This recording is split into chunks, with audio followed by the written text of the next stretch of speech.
Kraft presents The Great Gildersleeve. The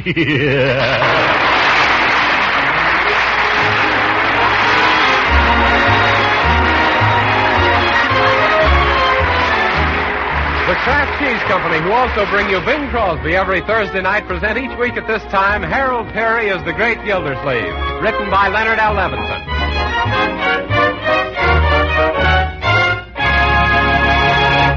And now it's time to join that busy businessman, that solid citizen and that unctuous uncle, Throckmorton P. Gildersleeve, who's arrived home from the office an hour earlier than usual today because of a splitting headache.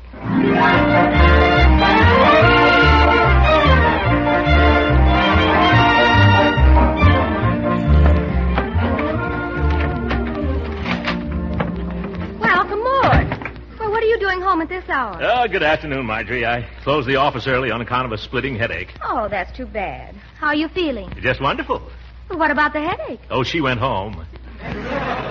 She? Yes, I didn't have the headache. It was my secretary, Miss Repvogel. I kept telling the girl, poor girl, to get glasses, but she thinks they'll spoil her good looks. Oh, if that girl ever wore glasses, she could see that she hasn't any good looks. That's probably why she doesn't wear them. Anyhow, after she left, I guess I got a touch of spring fever. Oh, you did? Yes, you know, in the spring, a young man's fancy lightly turns to thoughts. That's from Locksley's Hall, Tennyson. Hey, Marge!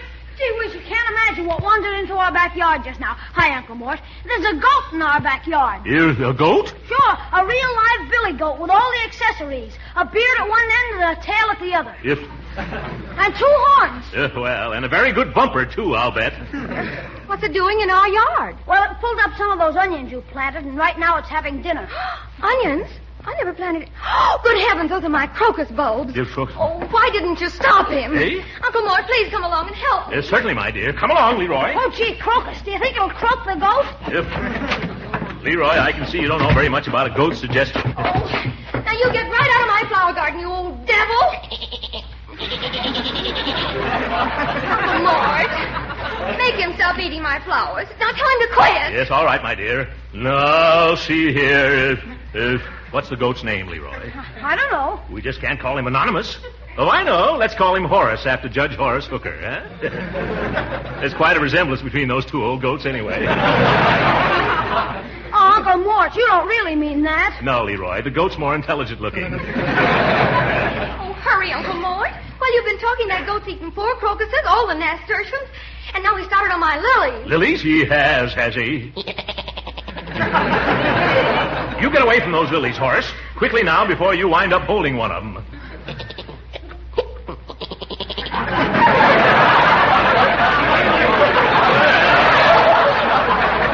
Looks like Horace has been eating the radishes, too. Hey, come on, Leroy. Help me drag him out of there. Well, maybe I can handle him myself, Uncle Mort. Huh? Come on out of there, Horace, old boy. Nice little goat. Come on, palsy-walsy. Atta boy, that's right. You see, all you have to do is treat him with kindness. Oh, look, Uncle Mort, he likes you. Well, isn't that cute? Look out, Uncle Mort, he's chewing your sleeve. Here he is. Stop that, Horace. Let go. Unhand me, sir.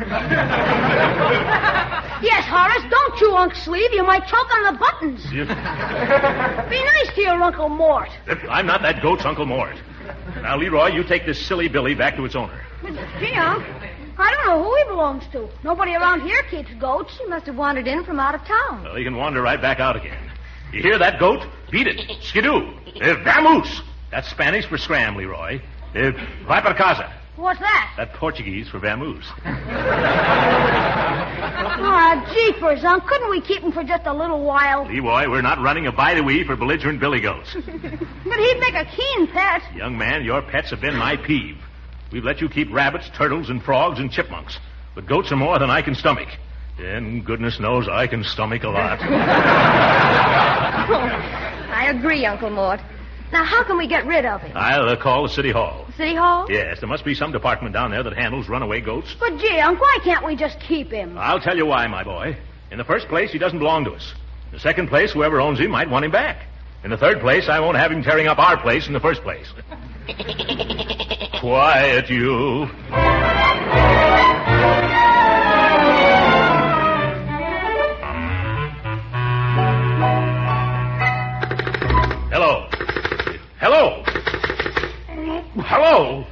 Uncle Mort. Don't lose your temper. Why shouldn't I lose my temper? Been on this telephone till I've gotten a cauliflower ear. Well, maybe no one that's down at City Hall wants a goat. There must be some department that handles them down there, Leroy. By George, what are we paying taxes for? Operator, wake up. Good afternoon, City Hall. Oh, good afternoon, my dear. Did you have a nice nap? What do you want, please? This is still Throckmorton P. Gildersleeve. Oh, yes, the goat man. One moment, please. One moment, please. I'd like to see Hitler hold his breath for one of her moments.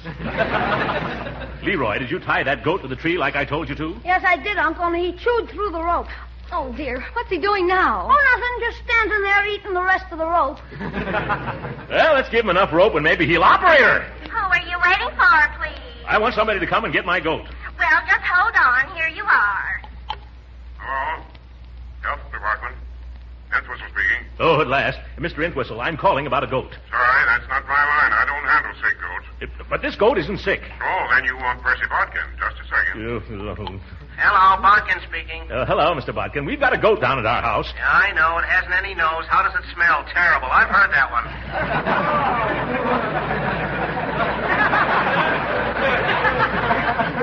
No. This is a perfectly healthy goat. Are you sure? Has it had a physical lately? Look, it's straight into our yard. We want you to come and take it away. But I'm just the inspector of goat's milk. This isn't an nanny goat, it's a Bill. Oh, Bill, he's out to lunch now. I'll have him call you when he gets back. Operator! One moment, sir. I'm trying to help you. Here's Mr. McCorkle in Lost and Found. Go ahead, Max. Hello? I understand you lost a coat. What kind? Overcoat, top coat, sport coat, or mackintosh? No, not a coat. A goat. Oh, a goat? Yeah. Here in the city hall? No, here at home.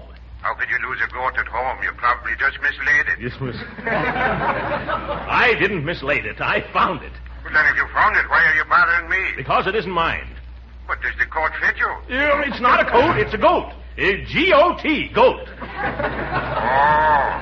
Now I understand. I'll switch you over to the park commission. They use them on the lake. Use what on the lake? Boats. Oh! No, operator. Hello, City Planning Commission. I don't want the planning commission. I just want to find out how to get rid of a goat. Oh, yes, the phone girl told me. Well, all you have to do is come down here and sign a complaint. I'll be glad to. Then what happens? We'll send a policeman out, and he'll arrest that man. He can't keep a goat in a residential zone.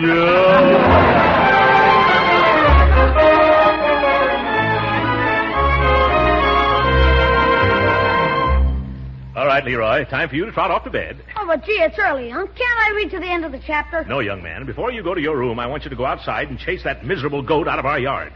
You mean tonight? Right now, and lock the gate so he can't get back in again.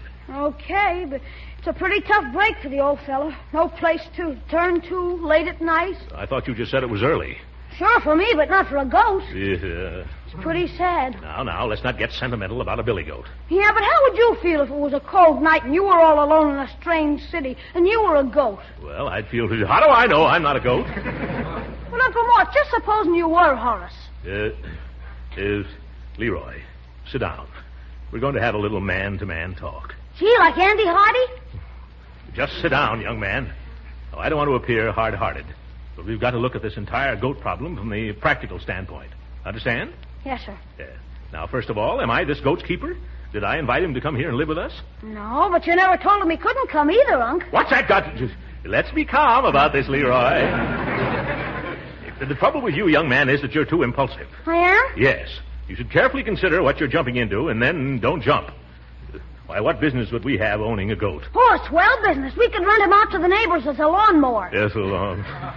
That's not the point, Leroy. Let's get down to cold, bare facts. Sure. Poor old Horace is cold and bare, and that's a fact. And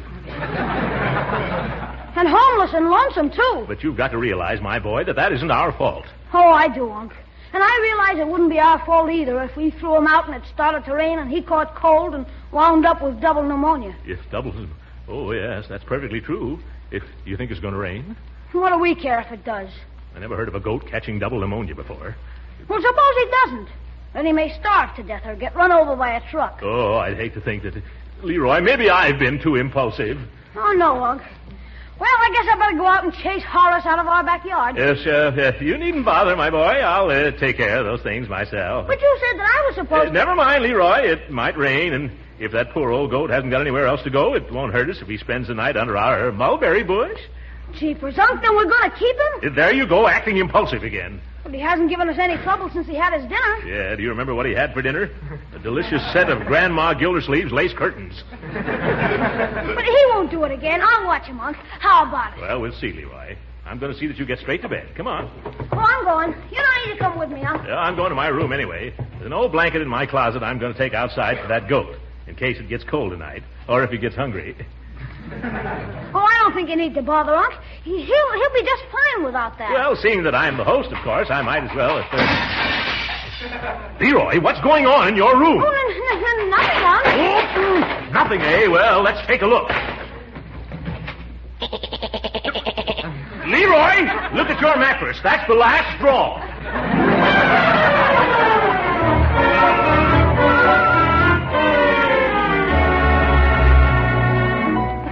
Do you think that was the last straw, Judge Hooker? No. I put that Horace... Horace? I mean that goat. I put him outside after that, and he spent the night bleeding his brains out. Well, what have you done about it today? Well, I placed an ad in the lost and found section of the newspaper. I expected... Mr. Gildersleeve. Hello, Judge Hooker. Have you two heard the latest news about the Gildersleeve goat? Of course you haven't. You haven't been home, I mean. Yes. Well, we haven't had so much excitement in the neighborhood since that donut truck ran over that coffee salesman. Yes. My goodness, Dottie, what's happened now? Well, your goat has developed the worst habit. He's playing games with everybody. What sort of games? Well, there's one called Button. Who's going to get the button? Oh, my goodness. Yes, it usually starts with somebody playing Drop the Handkerchief, and then the goat plays Hop, Skip, and Bump, and then bingo, you're it. Great jumping jeeps. Come on, Judge, let's go. Thank you for telling us, Dottie. Well, that's all right. Well, the neighbors say they're going to sue you for damages, but for the life of me, I can't see why they want more damages. Shake a leg, Judge, before that goat busts me into bankruptcy. Ooh, by George, there he is now. Say, he's a cute-looking fella. Yes. Now, there are people who think you're cute-looking, too, Judge, and for the very same reason. What do you mean? Oh, any similarity between you and that goat is purely coincidental, but there's still definitely a similarity. Bertie! Afternoon, Mr. Gildersleeve. Afternoon to you, too, Judge. I don't suppose the owner of that goat showed up. No, sir, he didn't. He's a powerful smart man, that man is. However, there was another man around here looking for to buy that goat. Well, why didn't you sell it to him? Well, now, supposing I did and the owner showed up. That's how people get themselves into pokey. But we have a legal right to sell this animal now, haven't we, Judge? That's right. The decision was handed down in State of Nebraska versus 2 unclaimed guinea pigs, later amended to Nebraska versus unspecified number of guinea pigs. That's fine, Judge. Now, Bertie, do you remember the name of the man who wanted to buy that goat? No, sir, I don't. Oh, what a pity. But he left his card here, Tiss. Oh, his card. Good. Let's have it. Thanks. You? I'll pick it up. Never mind, Bertie. I'll get it. Look out, Gildy. Get up. Here comes that goat. What'd you say, Judge? Run, Mr. Gildersleeve! What's all the commotion? Here, let me help you up. You aren't hurt, are you, Gildy? No, of course not, Judge. I'm just practicing forced landings, that's all. Where is that goat? You better get rid of him, Mr. Gildersleeve. That's just what I'm going to do. I'm going to sell him right now. Where's that man's card I dropped? Well, it was on the grass a minute ago. Yes, it was right over. Oh, somebody stop that goat. Oh, it's too late. He just chewed up the card with the customer's name.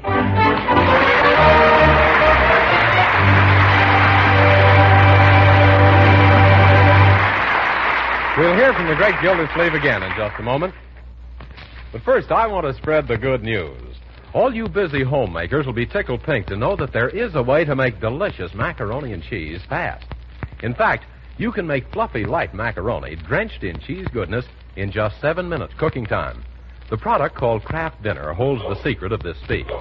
In every Kraft Dinner package, there's a quick cooking macaroni that needs no baking at all. Also, some Kraft Grated that in a twinkling gives you grand cheese flavor through and through. Just 7 minutes at the stove, and you have a marvelous main dish. Fluffy, tender macaroni, drenched in cheese goodness.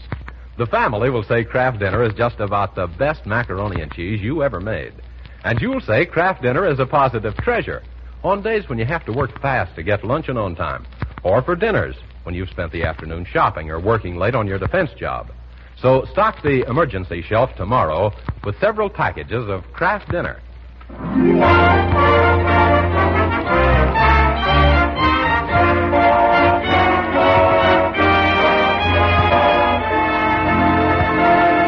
Let's return to the Great Gildersleeve, who's putting the finishing touches on a temporary goat pen to hold Horace until he can be sold, given away, or just tied to some fence and ran from.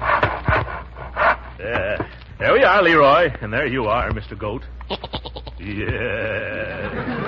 Oh, but I'm tired. I'm going to take a nap in the hammock, Leroy. Okay, you take it easy. I'm going over to Piggy Bank's house and see if his mother will let him take Horace. All right, only don't wake me up unless she's foolish enough to say yes. Gee, poor Uncle Mort. He's getting to the age where he can't take these things. Oh, my gosh, dames. Oh, there you are, Leroy. We've been looking for you, haven't we, girls? That's right. We've just come from our first aid lesson, and we need to fix some quick to practice on before we forget everything we learned just now. So come on, little man. Let us bandage you up. Nothing doing, Sally. The last time you guys wrapped up my leg, my foot was asleep all afternoon. Besides, I gotta see a lady about a goat. Well, it looks like we'll have to practice on each other. Oh, no. Let's see if Bertie's here. Right. Oh, Bertie, would you like to come out here and be a victim? A victim of what, Miss Marge? Circumstances? No. Of a broken leg, brains, burns, everything. No, ma'am. I have absolutely no inclinations in that direction.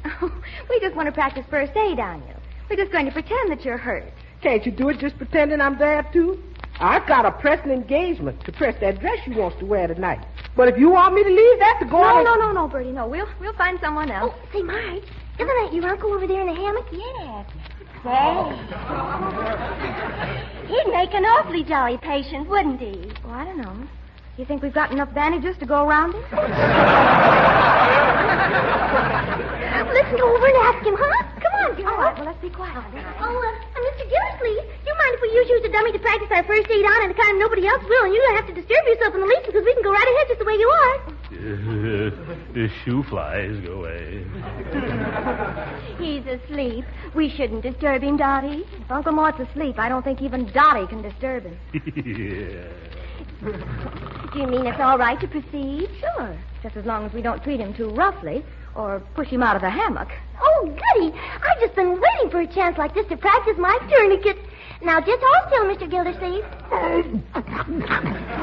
Well, this would be a good time to work on chest bandages. No, I'm afraid we'd have to get him up for that. Well, couldn't I just roll the bandage around him and the hammock? Oh, yes. Yes, that would seem logical. Well, what are you going to do, Margie? Oh, I think I'll work on that treatment for burns and rub some of this salve on Uncle's face. It'll probably keep him from getting sunburnt, too. Ooh, this salve is certainly strong.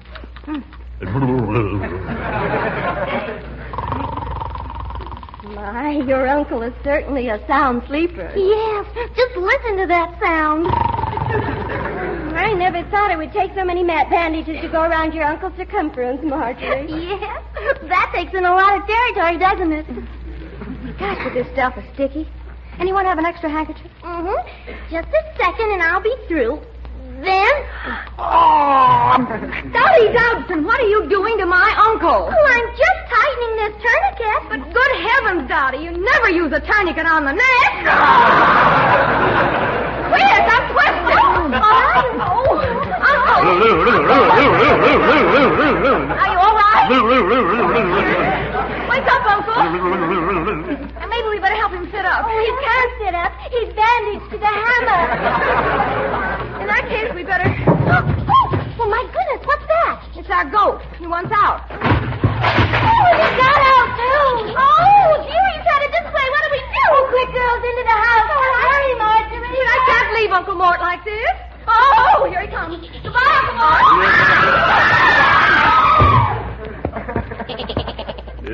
I can't get up. Who tied me down here? Well, why'd you do it? Oh, it's you. What do you want? You get away from me. Oh, your nose is cold. Yep, quit licking my face.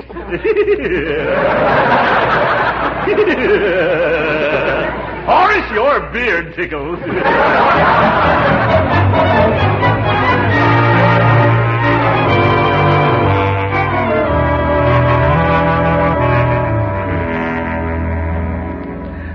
Mr. Gildersleeve, don't you think you'd better figure out some way to get rid of that goat? Because the animosity against him on the outside is beginning to penetrate on the inside. What do you mean, Bertie? Well, I happen to know a certain very reliable and capable cook who has been offered a most lucrative position in a completely goatless household. Should I be more specific? No. I think I understand, Bertie, and I'm trying to get rid of Horace, too. Well, I sure hope you does, and instantaneously, too. I'm tired of flying a kite from the second floor every time I got clothes to dry and wearing a skillet whenever I have to bustle out into the yard. And you folks ain't had it so easy either, eating them buffet dinners every night standing up. Well, let's not go into that, Bertie. It's a painful subject. Oh, excuse me, Uncle Mort. I didn't know you were here. Come here, young man. Oh, me, Uncle? Of course you. Leroy, did you have anything to do with Horace chasing the postman down the street and then eating our morning mail? Well, only indirectly, Uncle Mort. Oh? You see, I was trying to train him to fetch the mail inside every morning the way Piggy Bank's dog does. Well, he fetched it inside, all right. Maybe we ought to buy him a muzzle. What's the use? He'd eat that, too. What we should do is saw off his horns, trim off his beard, and then tip off the dog catcher.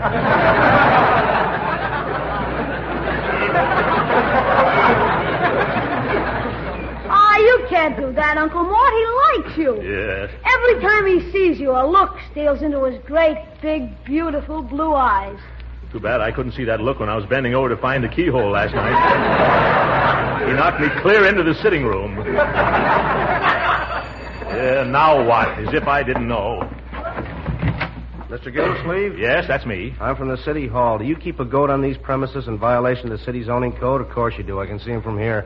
Do you have county license to conduct a goat dairy as provided for in the civil statutes of this state? I thought not. Has a aforesaid goat proven a nuisance, disturber of the peace, and menace to life, limb, and real estate values? I thought as much. Better get rid of him at once, Gildersleeve. That goat is butting into everybody's business today.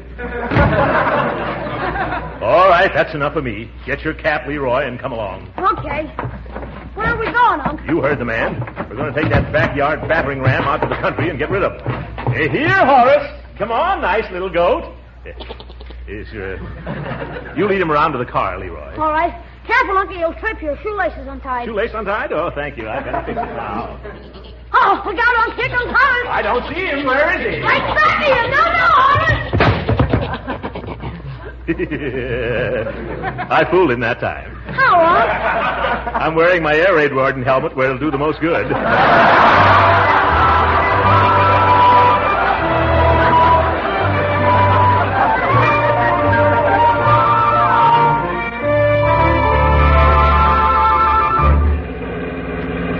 Slow down, Uncle Mort. Let's try that farmer up ahead. That farmer? Oh, yes, but this is our 8th stop, Leroy. I never thought there were so many goat haters in this part of the country.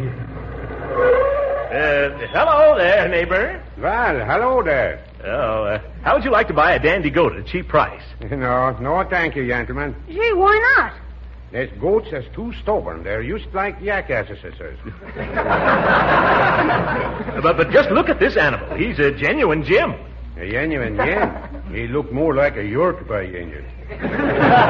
You can have him for only $2. No, too high. All right, I'm tired of hauling him around the countryside. You can have him for nothing. That's still too high. Well, then suppose I give you $3 or $4. How about that? Oh, no, you're yoshing me. I'm not yoshing you, joshing you. Well, what do you say? No. But why not? That goat is worth $10 for sure. If you ask less, something done wrong, sure. You get along now. Get off my property. I don't want no dealings with hot goats. Well, for the hot goat. Uh-oh. Horace, what have you done? Gee, Unc, look at the upholstery in the back seat. The upholstery? Oh, where is it? I guess he ate it. All right, brother, this is the end of the line. What you gonna do, Unc? Open that back door, Leroy. Now, get out, Horace. Shut the door quickly, Leroy. All right. Goodbye, Horace. Yeah, goodbye, Horace. Well, let's get home, Leroy. Yes, it's...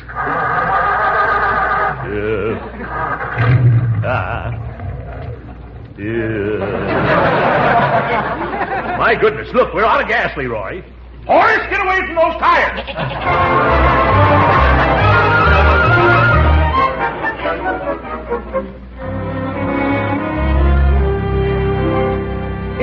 It's 7 o'clock, Miss Marge. You still want to wait dinner for Mr. Gildersleeve and Leroy? Oh, yes, Bertie. Just a little while longer anyhow.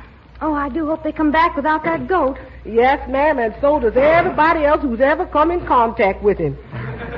Though to give the devil his dues, that horse had the most personality I ever saw in a goat. Too bad it was all negative. Oh, I don't know what we'll do if they bring him back again. Do you think we could hide him someplace where the neighbors wouldn't find out? No, ma'am. They'd sure get the wind of it somehow. I guess you're right. Well, here we are. Oh. Is dinner ready, Bertie? Yes, sir. How about that horse goat? Oh, we found out who owned him and gave him back. You did? Who does he belong to? Summerfield Railroad Yards. The railroad yard? Well, I've heard of donkey engines and cow catchers, but what do goats do on the railroad? Well, Horace works down at the stockyards. He leads the sheep out of the pens and into the boxcars. Yeah, when he ran away, they thought he'd been shipped somewhere by mistake. Yes, they were terribly glad to get him back again because it's practically impossible to move the sheep unless he leads them. Oh, well, thank goodness that's all over. You said it. Well, now, if you folks get all cleaned up, I'll put dinner on right away. Oh, dinner, and have I got an appetite? Yeah, me too. Come on, Uncle Mort. Yeah, sure. You don't know what a load this is off my shoulders. Why, I feel like something's wrong. What's that noise outside? Oh, I can't imagine. It sounds like... You better go to the door, Uncle. Yes, I'll soon find out. Oh, great jumping jeeps! Horace has come back again, and he's brought all his little sheep friends with him.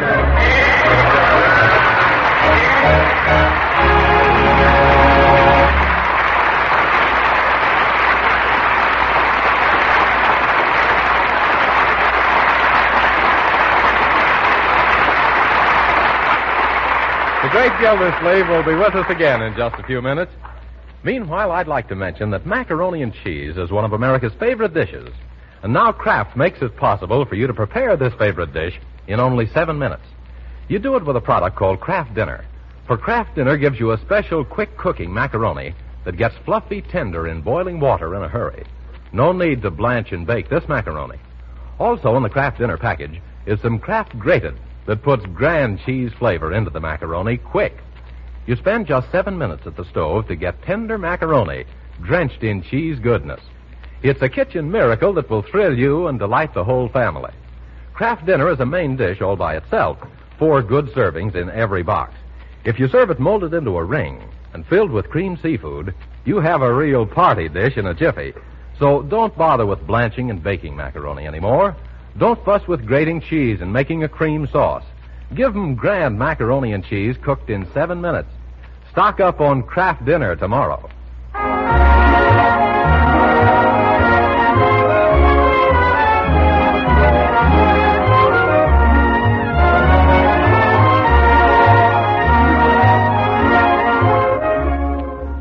Ladies and gentlemen, in this war that we're fighting, there are a million stirring stories of valor and endurance and personal sacrifice.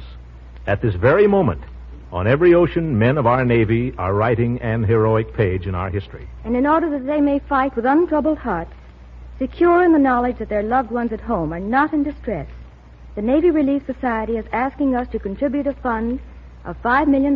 That's right, Marjorie. For 40 years, the men of our Navy, Marine Corps, and Coast Guard have provided immediate direct relief for their dependents themselves. But now, since Pearl Harbor, the need has become much greater.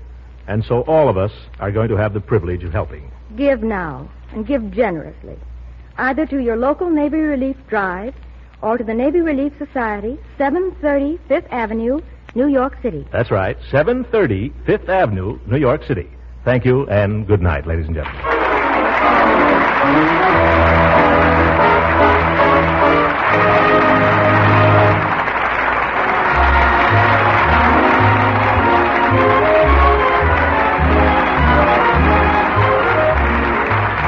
Original music heard on this program was composed and conducted by William Randolph. This is Jim Bannon speaking for the Kraft Cheese Company and inviting you to be with us again next week at this same time for the further adventures of the Great Gildersleeve. This program has come to you from Hollywood. This is the National Broadcasting Company.